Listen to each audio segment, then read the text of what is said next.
What would you do if the person who shattered your illusion of a perfect marriage wasn't a private investigator, a suspicious neighbor, or even your own instincts, but your 6-year-old daughter? Before we dive into this story, hit that subscribe button, because once you hear what happened to Miguel from Miami, you'll never look at a child's words the same way again.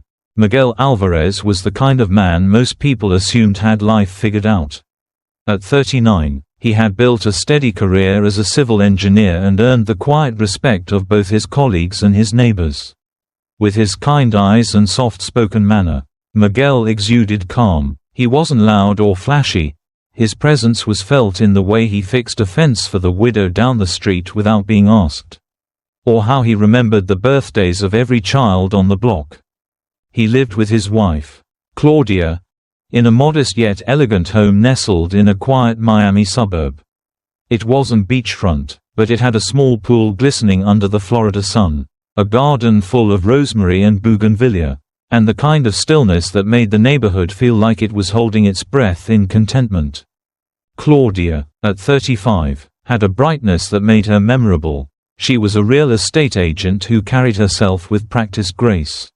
She always knew what to say, always knew what to wear. When she smiled, people noticed. Miguel had fallen for that smile 12 years ago, and he still remembered the way it first disarmed him, half confident, half daring. They had one daughter, Bella. At 6, she had her mother's expressive eyes and Miguel's gentle demeanor. She spoke with the kind of candid sincerity only children possess. She liked dinosaurs, juice boxes, and hiding in improbable places, giggling uncontrollably when found. On paper, they were a picture of suburban harmony. Miguel cherished his weekends. Saturdays were for pancakes and cartoons, followed by bike rides to the park or movie nights with popcorn. He made it a point to leave his phone in the kitchen drawer and focus on Bella. He had grown up with an absent father and had sworn silently that his daughter would never know that brand of neglect. But recently, something subtle had shifted. It wasn't anything obvious, just the little things. Claudia had started coming home late more frequently. She would excuse herself with a breathless explanation about a last-minute showing or an indecisive client who suddenly wanted to see 5 properties before dinner. Miguel never questioned her. In fact, he admired her work ethic. But it started to feel like Claudia was always rushing, always busy. Even at home, when she was there, she was present in body but not in spirit. She would laugh at the dinner table but her eyes flickered to her phone screen. She would tell Miguel she was too tired to watch their favorite show, only to be heard laughing on a late-night phone call behind the locked door of her home office. There was also the iPad, a newer model, one that Miguel didn't remember buying. Claudia kept it close, almost too close. It was never left unattended, never on the kitchen counter, never in Bella's reach. The same went for her phone. And Miguel, trusting, quiet Miguel, never snooped. He didn't want to be that man. He believed in trust, but belief, he was starting to realize, didn't erase unease. And then there was Bella. One night, as Miguel tucked her into bed, she asked a question so casual. It seemed harmless. "Why doesn't mommy eat dinner with us anymore?" Miguel froze for a moment, caught in the half-light of the night lamp and his own unraveling thoughts. "She's just busy with work, sweetheart," he replied, brushing hair from her face. "But she loves you very much." Bella nodded slowly but looked unconvinced. Her silence lingered longer than usual. Miguel kissed her forehead and turned off the light. But the question echoed in his mind like an unanswered alarm. That was the night he stood alone by the pool for nearly an hour, staring at his own reflection and feeling something tight around his chest. He couldn't name the feeling then. Not yet, but it sat in his lungs like smoke. The kind you only smell after the fire is gone. Still, Miguel told himself there was nothing to worry about. He remembered their early years, when money was tight and Claudia had supported them through the rough patches. When she held his hand in hospital rooms. When she sent him texts that said, "Just thinking of you." He clung to those memories like a man gripping the edge of a cliff. Because Claudia was not cruel. She was not careless. She was simply tired. He told himself, maybe they both were. Marriage, after all, was not a fairy tale but a commitment to choosing each other again and again. And Miguel had never once failed to choose Claudia. He believed she was doing the same. And maybe that belief was the cruelest illusion of all. But not yet. In this chapter of his life, Miguel was still a man in love with his wife, a father who adored his daughter, a husband who looked at a crack in the wall and thought it was just time and weather, not the foundation fracturing beneath him. He didn't know yet that the truth had already begun to seep in. That his daughter's question wasn't just innocent curiosity, but the first whisper of a tidal wave. He didn't know yet that the house he so carefully built was standing on shifting ground. All he knew was that something had changed. But change, Miguel believed, wasn't always bad. Sometimes, it just meant growth. He would soon learn that some changes don't lead to growth. They lead to endings. And sometimes, those endings begin with the quiet voice of a child, asking why dinner plates are no longer set for 3. It was a Saturday afternoon like any other, sun spilling lazily through the palm trees of their Miami suburb, the sky impossibly blue and cloudless. Miguel had planned to take Bella to her grandparents' house, as he often did on weekends when Claudia said she had clients to meet. That morning, Claudia had been in a hurry, curling her hair in front of the bathroom mirror, spritzing perfume that lingered too long, and adjusting the strap of her dress as if every detail had to be perfect. "I have to show a property near Coconut Grove," she said casually over her shoulder. "Some picky buyers. Might take all afternoon." Miguel didn't question it. He never did. He watched her go, noting how she didn't kiss Bella goodbye, just waved distantly and disappeared out the door. Later that day, Bella was playing with a puzzle at her grandparents' house when she suddenly looked up. Wide-eyed. "I forgot Ladybug," she exclaimed. "Ladybug?" her grandmother asked. "My doll. She's on my bed. I need her." Miguel, in the middle of fixing a loose gate with his father, overheard the exchange. Before he could offer to go with her, Bella had already slipped out, assuring everyone she knew the way. She ran, the wind tugging at her ponytail, her sandals slapping against the sidewalk. The house, so familiar and comforting, stood silent. She unlocked the door with the code her parents had taught her, crept inside like a little explorer. It was quiet, too quiet. A thought occurred to her. Maybe Mommy was hiding. Maybe she was home after all. Maybe they were playing a surprise game of hide and seek. She giggled to herself and tiptoed through the hallway. The bedroom door was half open. She peeked in, then instinctively ducked into the walk-in closet, her usual hiding spot. It smelled like her mom's perfume and cedarwood. She clutched the door gently behind her and nestled between hanging coats and boxes of shoes. She intended to jump out and scare someone, but what she saw instead made her freeze. Through the narrow slats of the closet door, she saw the bed. Her mother was there, laughing softly. She was not alone. A man, tall, with dark hair, was leaning over her, touching her face, whispering things that made Claudia giggle. They were close, too close. He wasn't Daddy. Bella's eyes widened. She stopped breathing. Her little heart pounded like a drum in her chest. The laughter from the bed was muffled but unmistakable. Something in her gut told her she wasn't supposed to see this. She didn't understand everything, but she understood enough to know this wasn't normal. Very slowly, Bella backed out from the closet, careful not to make a sound. Her tiny fingers trembled on the doorknob. She slipped out of the house the same way she came in. This time not running, just walking, fast and frightened, her breath shallow, her face pale. Back at her grandparents' house, she burst into the backyard where Miguel was laughing with his father. Bella's face was white, her hands were shaking. Miguel turned instantly. "Bella, what's wrong?" She ran to him, wrapped her arms around his waist, and buried her face in his shirt. "Mama's with a man," she said, muffled. "In your bed. I saw them." Miguel didn't move. He stood absolutely still, the blood draining from his face. The wrench in his hand slipped to the ground with a dull clank.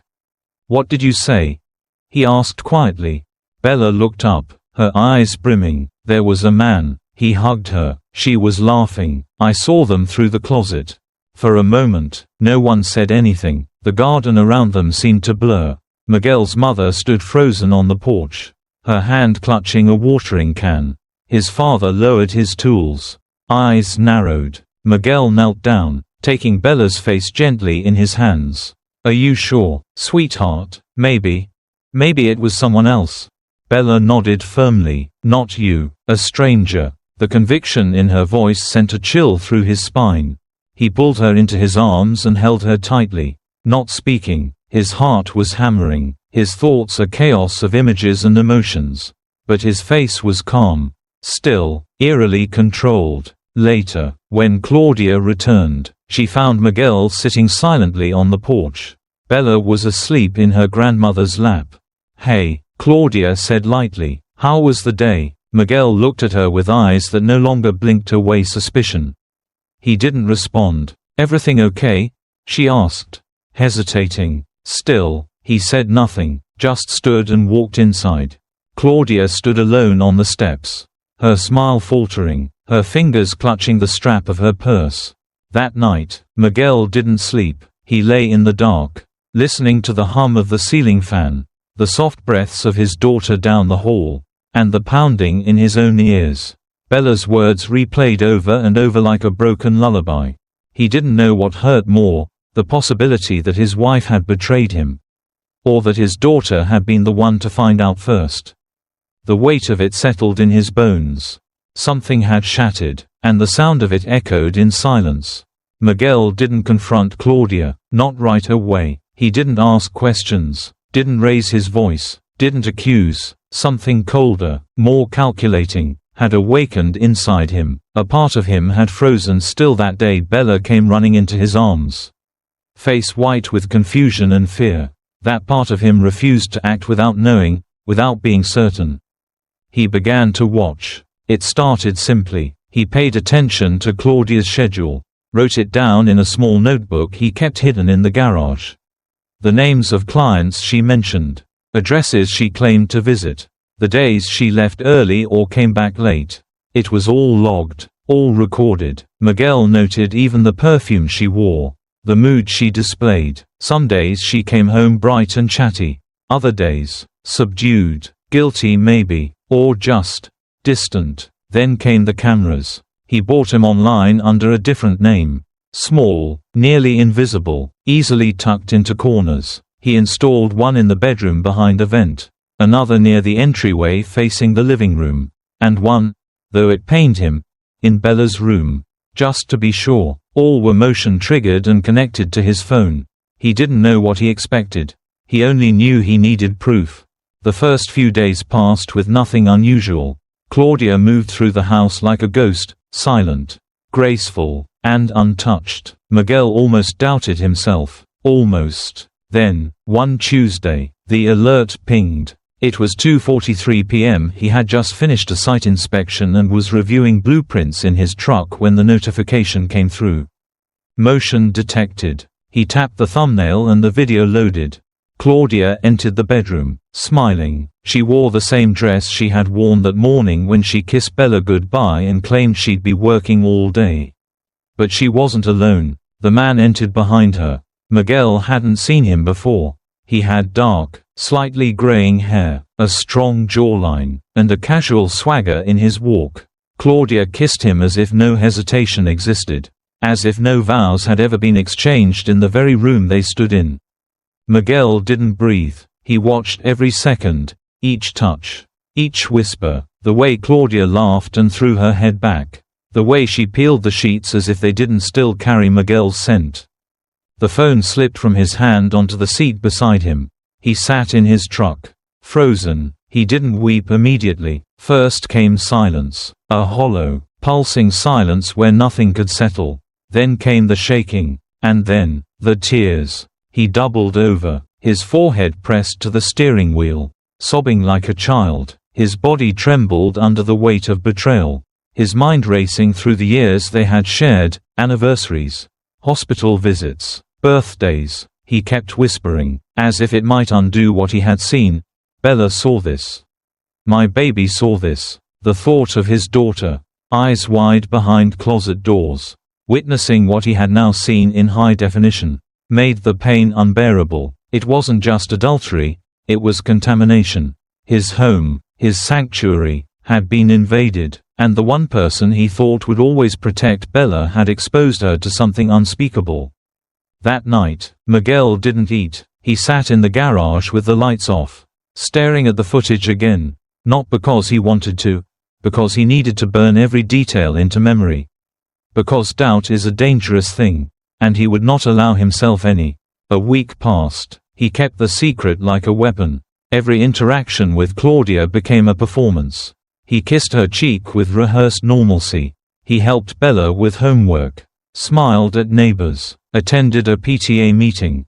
All the while, his heart was armor, braced for what he now knew was inevitable. He ran a background check on the man. What he discovered made his stomach turn. The man was not a client. He was a former neighbor. Someone Miguel vaguely remembered.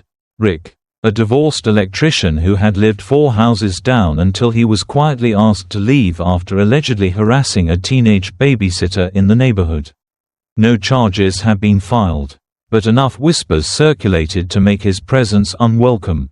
And now, Rick had returned, not just to the street, but into Miguel's home, into the bed where Bella had once learned to walk, where they had celebrated Christmas mornings and rainy Sunday naps.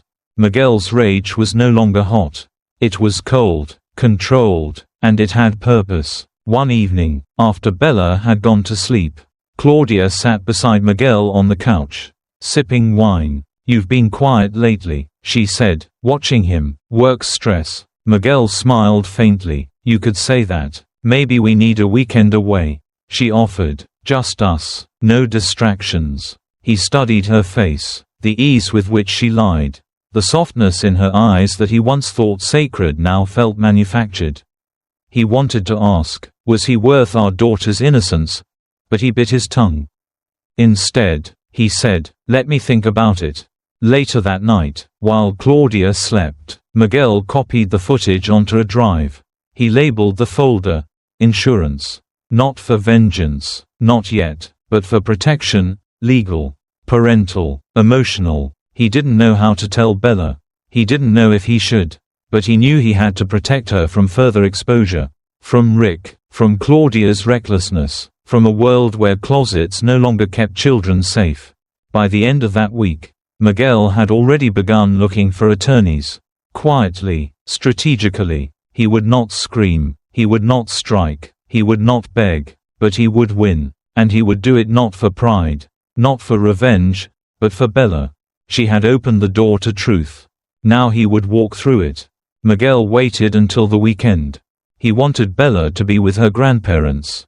He wanted the house empty, the rooms quiet, no little footsteps echoing down the hallway while the truth-shattered walls meant to protect. Claudia was in the kitchen when he called her. She turned, surprised by the tone in his voice, measured, serious, unlike him. "We need to talk," he said, placing his phone on the table between them. Her eyes darted to the device. Miguel opened the folder marked insurance. He didn't speak. He pressed play. The footage played in silence. Claudia stood frozen, her breath caught in her throat as she watched herself, pixel by pixel, strip away the trust that Miguel had given her for over a decade. Rick's face came into view. Her laughter, the way she pulled him in, the kiss. She reached forward and tried to swipe the phone away. But Miguel blocked her hand. "Look at it," he said coldly. "Watch what you brought into our home." She recoiled, her face pale. Then came the denial. "This doesn't mean anything," she snapped. "It was a mistake. Just once." Miguel cut her off. "Don't lie again." And then, the defense collapsed. Claudia's composure cracked. Her voice rose with panic, laced with guilt. "You don't understand," she cried. "I was lonely. You were always working. Rick, he was there. He listened." Miguel stared at her. The rage inside him no longer wanted to scream. It wanted answers. "So you let him into our bed? Into the room where our daughter sleeps next door?" Claudia's knees buckled and she dropped into the nearest chair. Her hands covered her face. The tears came fast, uncontrollable. It wasn't supposed to happen. She sobbed. I didn't plan this. I was confused, weak. He leaned forward slowly. If Bella hadn't seen you, would you have ever told me? Silence. The question hung in the air, sharp as broken glass. Claudia didn't answer. Her silence was more honest than anything she could have said. Upstairs, the bedroom door creaked. Bella stood at the top of the staircase, a stuffed animal in one hand. She'd heard them. Children always hear more than adults think. "Mommy," she said, voice small, "did you lie to Daddy?" Claudia turned, tears streaming, but said nothing. Bella's brow furrowed in confusion. "You told me lying was bad." Miguel stood and walked to the base of the stairs. "Go back to bed, sweetheart." But Bella didn't move. She looked from her mother to her father, and then whispered with the innocence of someone who only knew right and wrong. "Mommy, you tricked Daddy, didn't you?" The house was silent. Claudia collapsed into her hands again, her body racked with sobs. Later that night, after tucking Bella back in, Miguel sat alone in the dining room. The clock ticked. Claudia sat across from him, red-eyed, desperate. "I'll do anything," she whispered. "Please, don't take Bella from me." Miguel's voice was low. "I'm filing tomorrow." Her breath caught. "I have evidence. Video." Bella's words. "Her therapist will testify. I'm not doing this out of revenge. I'm doing this to protect her." Claudia looked like she'd been struck. "She's my daughter too." Miguel stood. "You let a man with a history, one you barely knew, into her space. Into her safety. That's not just betrayal, that's danger." The next week moved like a storm.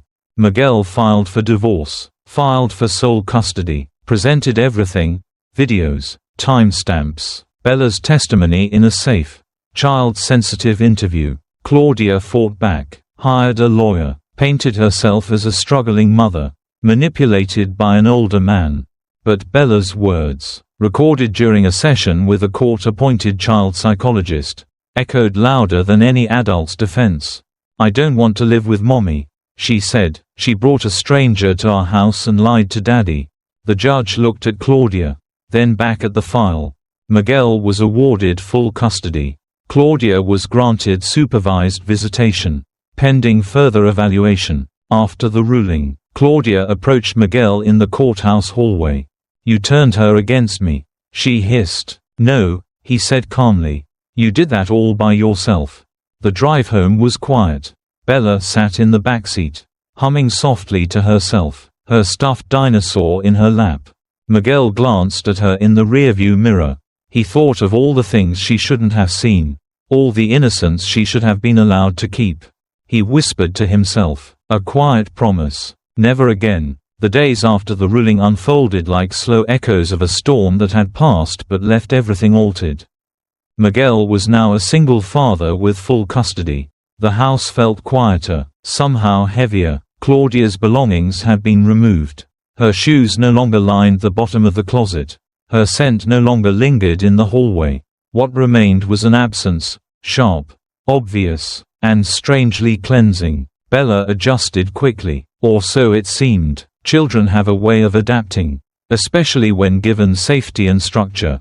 Miguel kept their routines intact: breakfast pancakes on Sundays, walks to the park, bedtime stories every night. But underneath her smiles, there was a watchfulness to her eyes that hadn't been there before.